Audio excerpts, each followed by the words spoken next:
Ye komchire no wachie no na se sala no ana ekoso na akọ Dubai memo on se yenkramofo man baako nti Adom TV akopi ohwe se anyebia no bia ye omanfo kwetene di restaurant na afa bia ya hodo bi adwa koso no se na sala no nti dwade ehonsem eti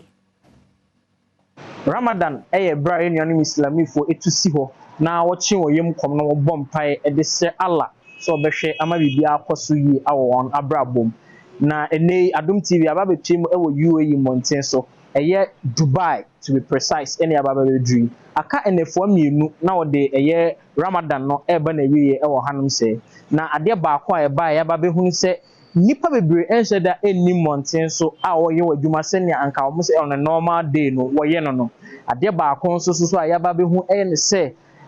markets ahodo anas empo be a nyaya yedidi restaurants ahodo no woni na so nya adwuma because of Ramadan no so hemachi hanum say market the borem na nya ade a wo ye adwuma because emrenso se wo didi na emrenso se wo ekoto nyoma bi na wo de ba be ye aduane but enumre edru na se upia ade a hu se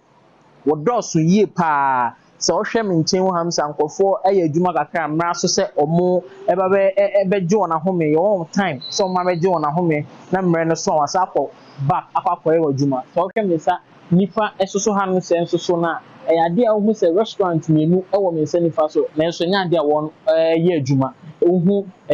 Abu Alarabi hu eno ho hamsa nya ade a wo ye adwuma because emrenso se wo didi ekoni ekura meka se emu ofeyie enyoma soso koso fine ewo na emu Ramadan nti no ebebe pie mu no mo se enyoma awo fom kakra emrenso se ogu on tiriwia ni wia ebese hu se ekonomu bejebeje yi pa UAE Dubai Idili Jackson Osei Intiamwa Adom TV.